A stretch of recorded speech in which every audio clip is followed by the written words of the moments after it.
Welcome to the TFD Performance Podcast. I'm your host, Jordan Sullivan, and this is the show where we break down popular science into easily digestible and actionable information to give you the blueprint to be a high performer in your life. Today, I am joined by Dave Niethe.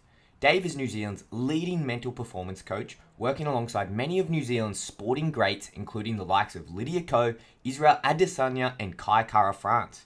Dave works closely with business owners, CEOs, high-performance managers, coaches, and athletes to perfect their mental aptitude. In today's episode, he and I break down the prerequisites required for him to be able to do that and the processes he goes through with his high performers to build a gladiator-like mental fortress in their mind. This is a really great episode, so let's get to it.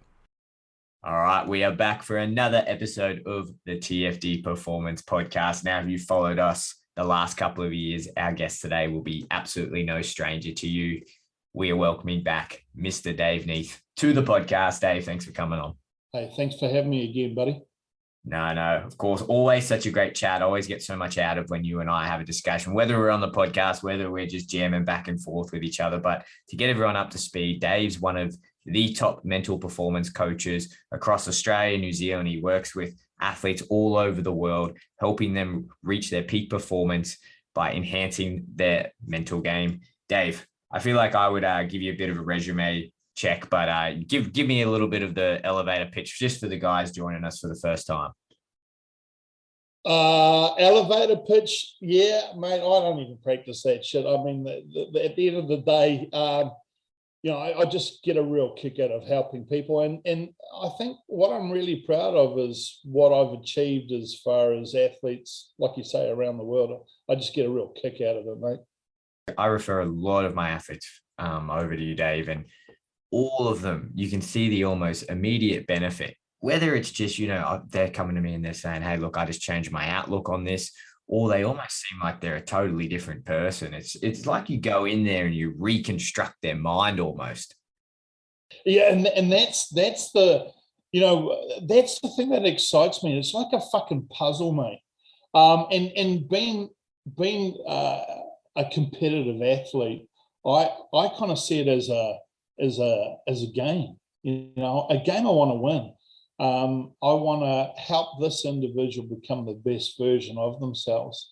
That's the kick that I get, seeing them change, mate. And it's hard to, I find it sometimes hard to articulate what it is for me, but it's something that I'm obsessed about. Yeah, absolutely. I want to dive into that, and I want to talk about how you go in, how you look at this person, you go, hey, shit, how do I figure out this puzzle? How do I move this piece here and this piece here to put it together for whatever they want to do? Let's take a couple steps back first. And I want to talk to you about this, the importance of mental training or coping mechanisms, whatever you want to call it.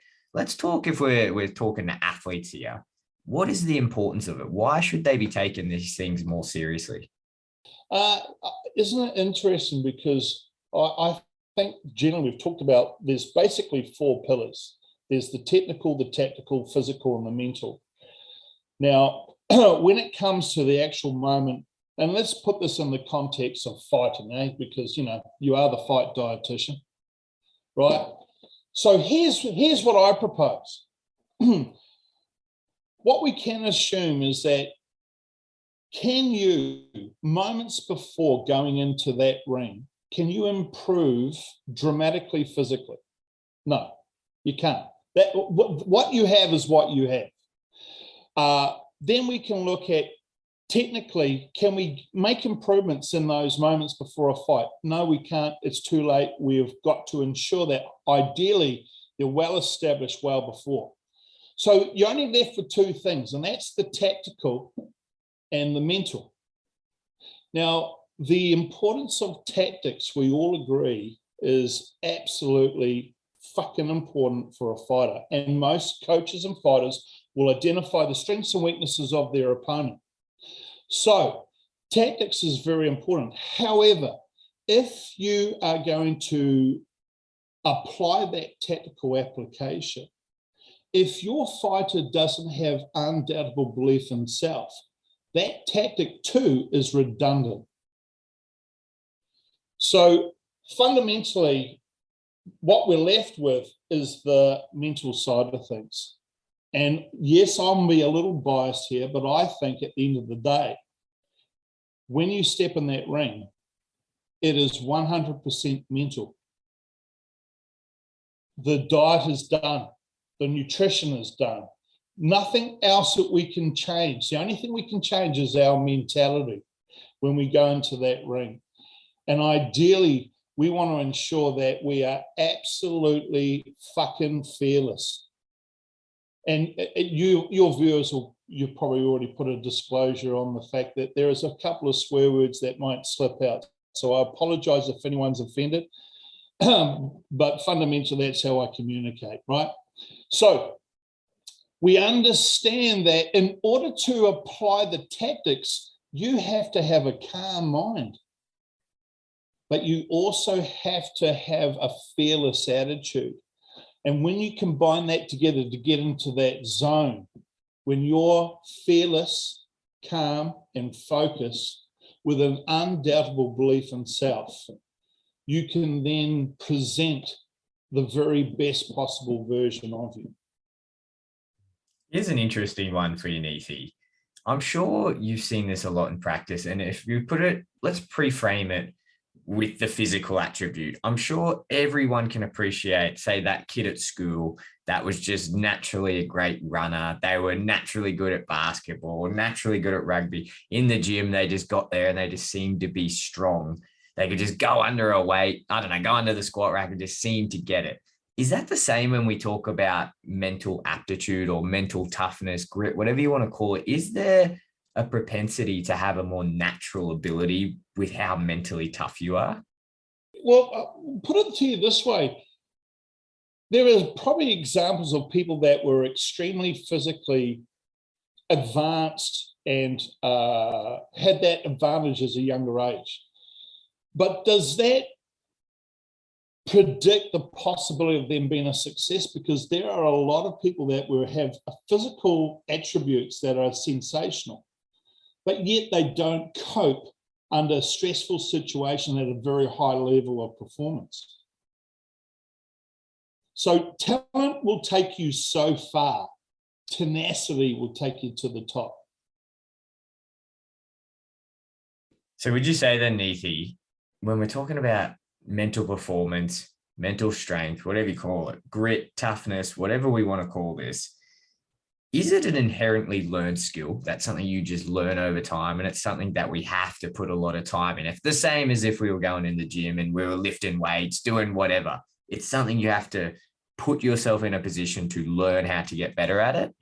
Yeah, but it's like anything. You develop those skills, and generally you'll develop those skills through adversity, through challenge, through failure.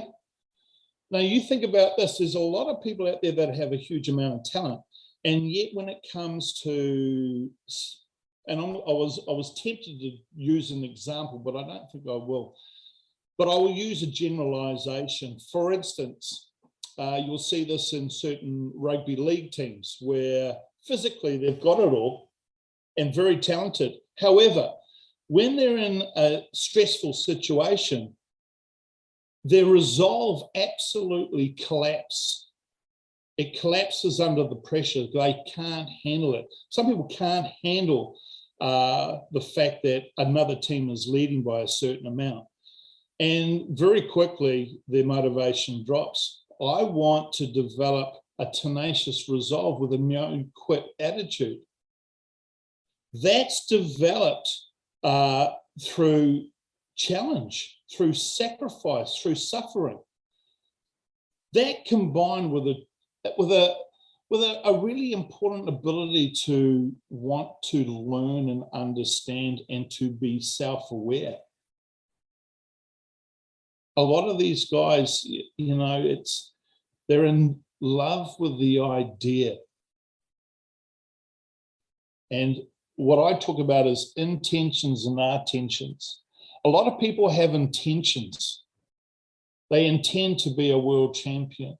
Now, you'll see this all the time, and everyone wants to be kung fu fighting and be a world champion, right? And so they have these great intentions, but that has to be aligned with attention. Now, when intention, attention are in alignment, it affects behavior. And the bottom line is behavior must be congruent with that vision. So what does that mean? Okay, so I have intentions. I have intention and attention in alignment. That means that I'm going to take complete ownership and responsibility for those situations. When I fail, for instance, let's go back to the initial story. When a team starts to fail, that collective consciousness collapse, right?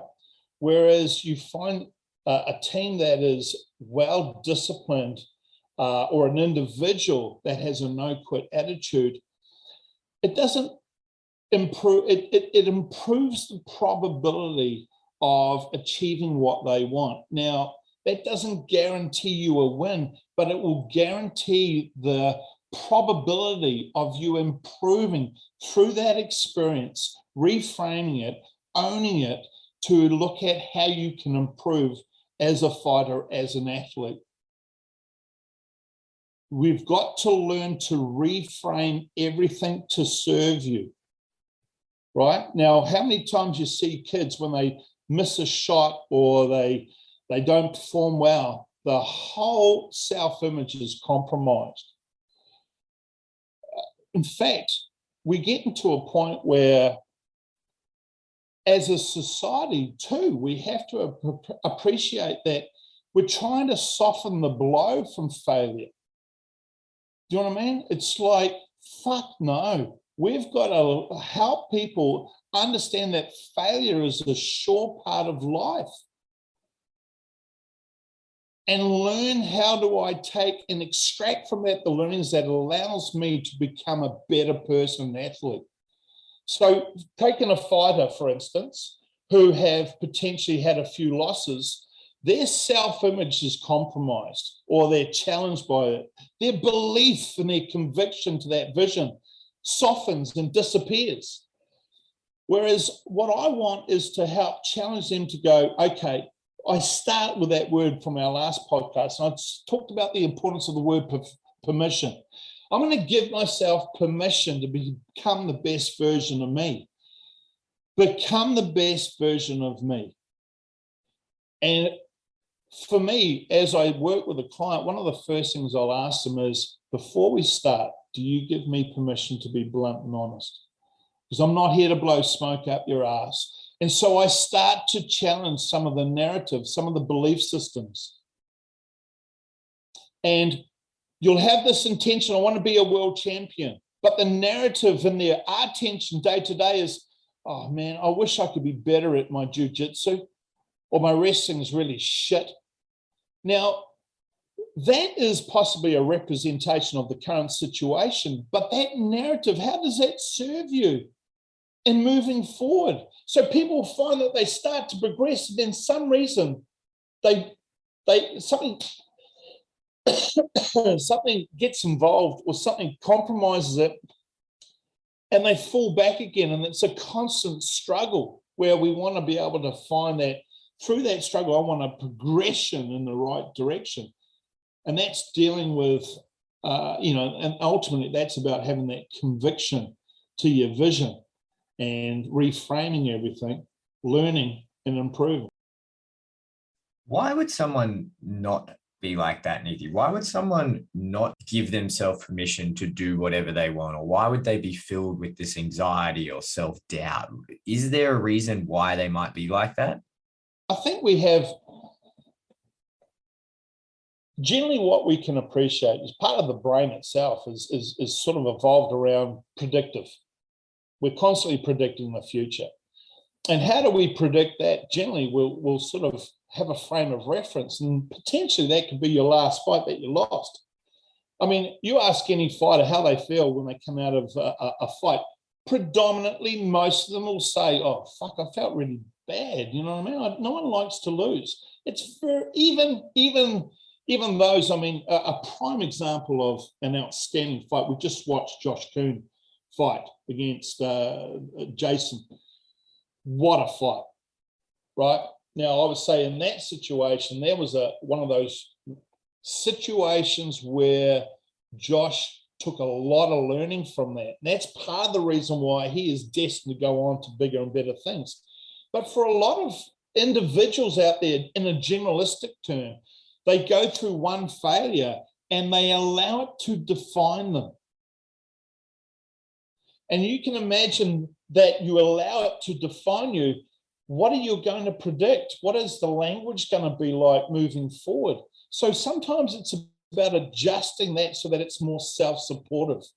I talked about it last podcast with the importance of the self-image. And we talked about the analogy of the self-image being like a crystal bowl full of crystal clear water. And when you look through it, you can see your vision. That's a representation of, say, your self-image. Now imagine this, we have something like 60 to 80,000 thoughts a day. Now of those thoughts, they can either contribute or contaminate. And what you can appreciate is that when the predominant thought is negative, it's like a little bit of dye, it's insignificant, but you can imagine 20,000 negative thoughts, very soon you lose sight and conviction to your vision. So what I talk about is we've got to protect ourselves at all times. Fundamentally, it's about self-awareness. It starts with minding your language. What is the narrative I'm telling myself and others that potentially contaminates my potential? So as I work with athletes, I start fine-tuning these things because they might seem insignificant for most of us. Oh, it's just a comment.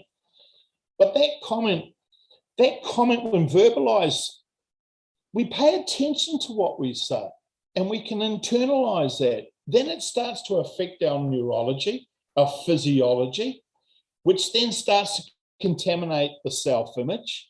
Then the whole thing starts to implode on itself. When you're consciously aware of being more forgiving of oneself, understand that my intent was to show up and win. And you preserve the learnings from that because you're going to own it and going, okay, I didn't win, but what have I taken away? What can I learn to improve? By having that filter and that bias, you start creating momentum again. Many an athlete has failed many, many times, but failure in itself doesn't represent the reality of your future. It's simply a learning opportunity if you allow it. What are some of the techniques, Dave, that athletes listening that they can start doing right now? I know you mentioned just the framing of how you see, okay, I'm at training and I don't know, I'm doing jiu-jitsu and I just got tapped 20 times in the same round. It was a terrible round. They've got to reframe that for a learning opportunity. Are there other techniques they can start using right now to start changing how they're going through this or their response to failure? I think first and foremost, let's maybe what you referenced was the word failure. Maybe what we need to do is firstly, let's reframe the concept and the word failure itself. There is no such thing as failure. There is only learning. And if you're learning, you're moving forward. So start to I had a really good learning tonight. So the internal representation physically and mentally, when you say, hey, I had a really good learning tonight, as opposed to, oh, I fucked up again, which of those narratives supports the intent? So as I train my athletes, they start becoming more aware, more self-supportive. That allows us to unclutter that bowl and to get more clarity. So first things first, mind your language. Absolutely vital. What's the story you're telling yourself? I can't because, I lost because. Well, we want to be able to preserve the learnings and let go the negative emotions. That's a vital part of failure. So we are constantly learning, we're preserving the learning, and we're dumping the negative emotions by forgiving yourself. Forgiveness is pretty powerful. Now, I don't want us to get deluded in the sense that we get fluffy with this, right? I want everyone to take ownership and understand the simple principle of cause and effect. And you're fucking that cause for everything. That means owning it. That's about being honest with yourself, not fucking deluded. You know, be honest and ask for honest feedback. I prefer, like I say, I will hold my clients to account, and it will start with being absolutely honest with them, because that's the most caring thing I could possibly do, as opposed to trying to be sensitive to your feelings. Unfortunately, that may work to a certain point, but in the high performance world, it just won't hold up. You have to have that mental toughness, mate, especially in fighting. Yeah. Can we dive into mental toughness and Niethe? Because, like, especially like you said, in fighting, it is a thing, and in all sports, but I think in fighting it really comes out, because so often in any type of combat sport, you're just put through so much adversity in such a short period of time that you have to get through that. And you have to have these mechanisms to get through it. What are the different components of mental toughness? Yeah, I think firstly it's conditioning that, eh? You know, how do you get mentally tough? Well, by getting mentally tough, by putting yourself in tough situations. You know, I think how you build belief, it's almost like, okay, I know my wrestling isn't up to scratch. Okay, so what am I going to do? I'm going to go and expose myself in the sense that I'm going to put myself in compromising positions. So time under tension is a massive learning and developing mental toughness, not avoidance. You know, fundamentally, we talk about fight and flight response.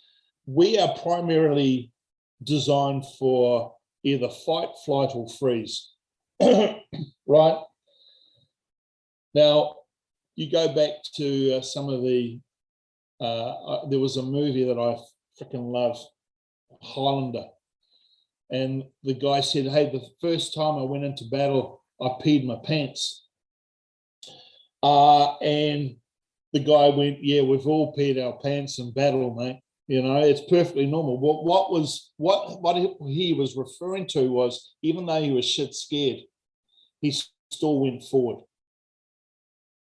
And that's a fundamental part of mental toughness, is I'm gonna own up to that fear, and I'm gonna find a way and push my way through it.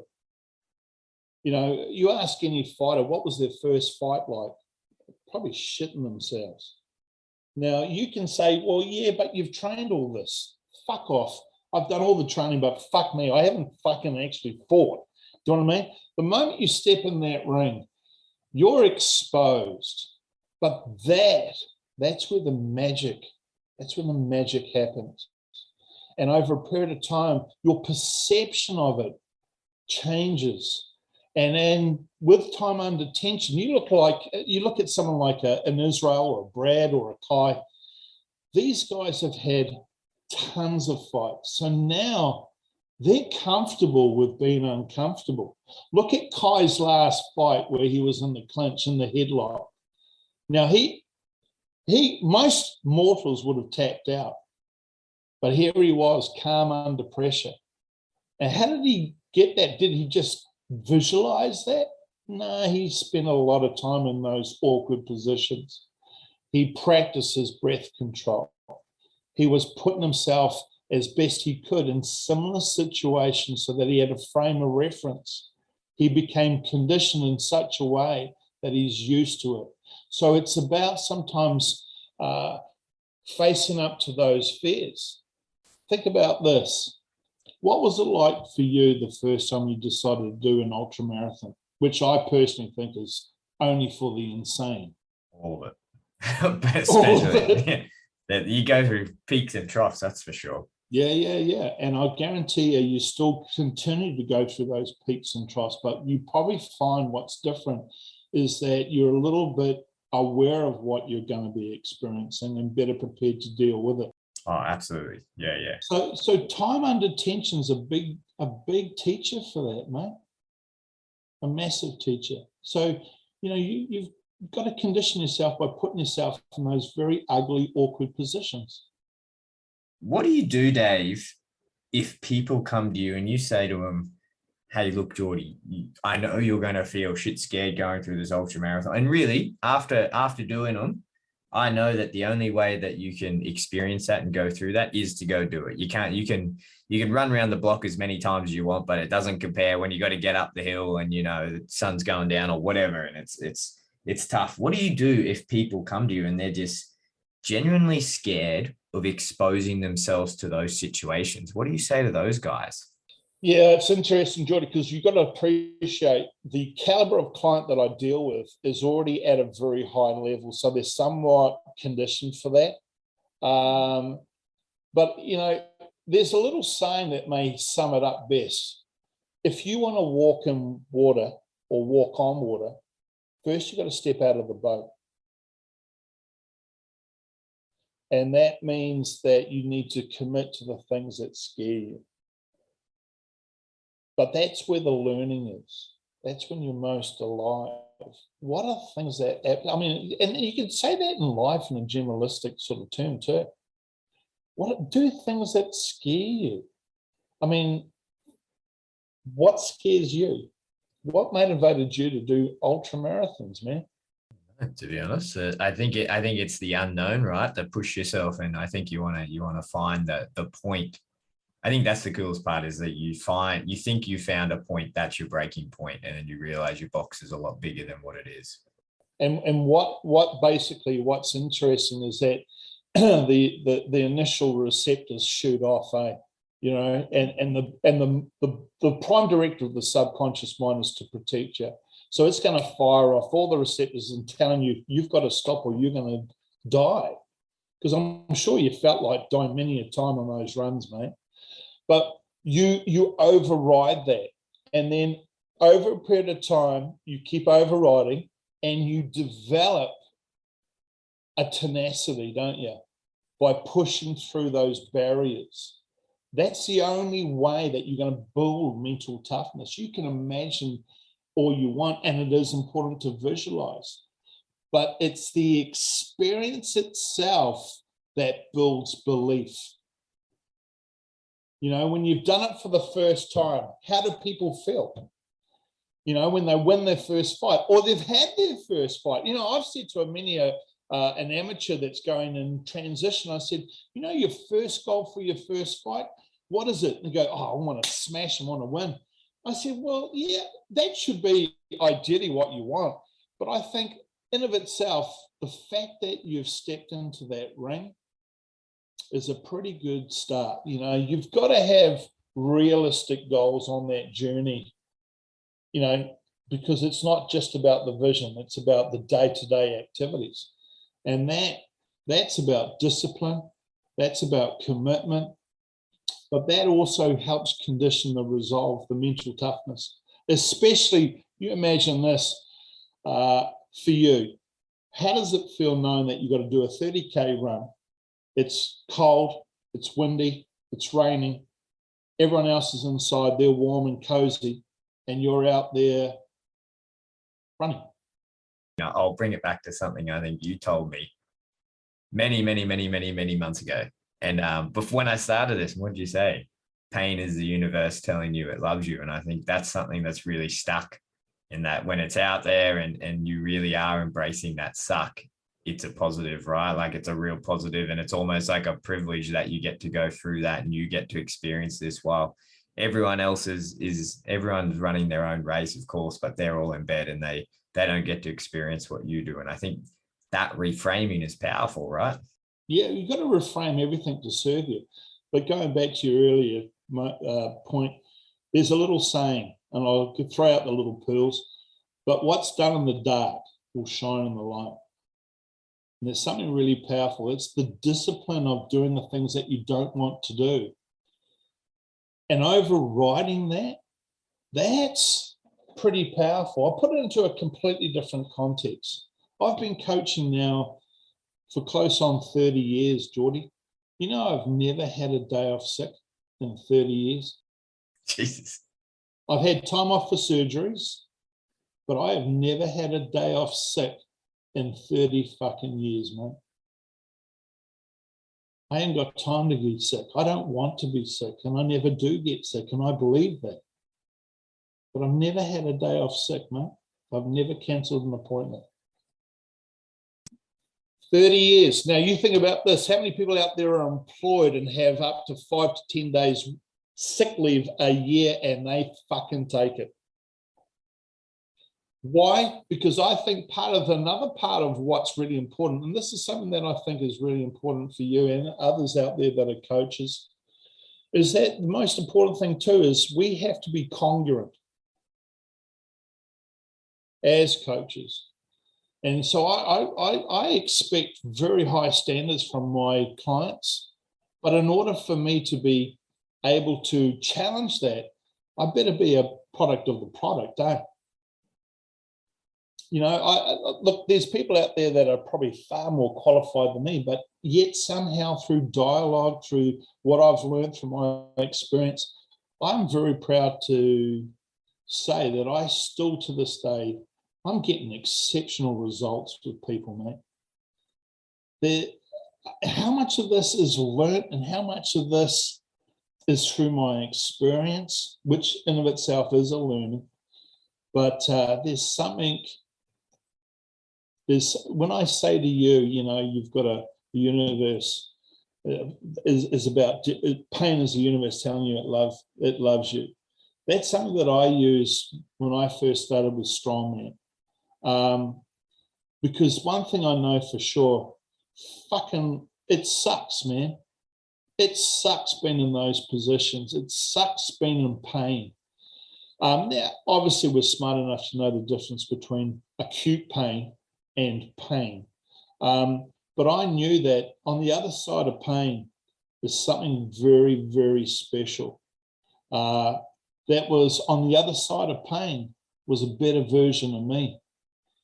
And I think fundamentally, another thing that's really important for my clients, and this is where I've talked about the pursuit of being the Übermensch, something that Nietzsche talked about, which I really embrace a lot, and that is to becoming the best version of ourselves. I've become a little bit more philosophical over the years, Geordie, and the philosophy for me is we've been given the gift of life. And I think with that comes a responsibility to be the best we can be and all we can be. And if everyone went out there with that sort of attitude, I think this world would probably be a better place, eh? That's a very good spot to kind of wind this one up, Dave. But the very last thing I do want to ask you, practical things that athletes can do, because I bet they're like me right now. Every time I talk to you, I get real worked up and I feel like I'm going to need to go run out and go do 100 laps of the block. Practical things. These guys listen, they go, you know what, shit, he's right. He's completely right. I need to face this adversity. I need to put myself through this. I need to expose myself and I need to reframe my language. I need to reset my mind to what failure is. What are some practical things that they can do right now that they can start tomorrow at training that's going to help improve their mental game? Okay, so a couple of key things. First and foremost, be clear on your vision and your why, right? So I've told you about Izzy. He had a fucking vision board with that bell, right? And I encourage all my athletes to have that, right? Be clear on your vision. I've shown you the picture that I had, right? So that's what drives me. Now, that's all very nice, but we've got the bottom line for us is the measurable in behavior. Okay, so we need to start adjusting the behavior. Underline that behavior. What are the limiting beliefs? What are the things that potentially stop us? Okay, because that narrative will come back and haunt you, right? So for me, it starts with the most powerful thing, which is honesty. Sit down by yourself and really be honest and look at what are those limiting beliefs right now that I need to address. Remember, you can't change anything you don't first acknowledge. So have that Listen to that. Then once you've identified them, I would say start creating a narrative that counter punches it better, right? So for me, I always say, look, let's just say my jiu-jitsu sucks, right? Or the belief is, fuck, it's my weakest part of my game, right? Now, it's honestly, it's the weakest part of your game. But if we're going to continue that narrative, then yes, we are going to improve. But I'm kind of interested in, if we were to pot and drop in a affirmation where it's easy for me to learn jiu-jitsu, or my whole jiu-jitsu is improving constantly, and we start changing the attitude around it. So sometimes having these wonderful affirmations dropped in around the place. So for example, I've had a young golfer come and see me with some limiting beliefs, and he went away. And what I normally do is I get him to put these affirmations. I like 3s and 5s. So 3 affirmations, all right? So my jiu-jitsu is world class. My ability to take on information is exceptional. You know, start creating this narrative, right? Then think about, okay, what does that do? What does that link me to? That links me to a real sense of confidence. Okay, what color is confidence? Or for me, it's red. Right, go and put those affirmations up there on the bathroom wall, and anywhere you can, in red, because subconsciously it anchors you to a place of confidence. And put them anywhere and everywhere. Now, the reason behind that is this. Have you ever heard of subliminal messages? All right. So you can imagine back in the 50s and 60s in the movies, they used to have the old movies, right? And they used to cut the film and pop in one piece of film, buy more popcorn, buy more Coke, right? Now, at a conscious level, the movie's playing, you're not going to see that. But what was interesting, popcorn sales went up something like 67%. So it's now illegal to have subliminal messages in advertising, i.e. films, etc., right? So if that's going to be outlawed, how do we take that and apply it? Because it obviously fucking works. So you start programming. Now, here's an example. I had a golfer who took some of those affirmations. He had them laminated in the shower. So he'd what? I'm a $1 million professional golfer. Now, this guy had earned like $36,000. He's now probably averaging about $1.5 million a year on the Japanese tour. Right? So you start programming. Now, here's the interesting thing. The subconscious mind has no idea of reality or time. So it'll pretty much believe anything. So, I mean, you know what it's like with this new woke nation. Everyone believes a whole lot of bullshit today, right? Okay. So what happens is you have your current situation, your limiting belief. Then you have this new affirmation that in of itself, when verbalized and visualized, creates a state inside, gets you a little aroused, a little excited. Now, the thing is, the brain is constantly looking for fucking drugs, and it loves dopamine, for instance. So you start creating a neurological response to that, which in of itself, then you have a limiting belief, a new belief. The brain's going, fuck, this one excites me more. What do you think is going to happen to that old belief? It's going to dwindle and die and be replaced with something more empowering.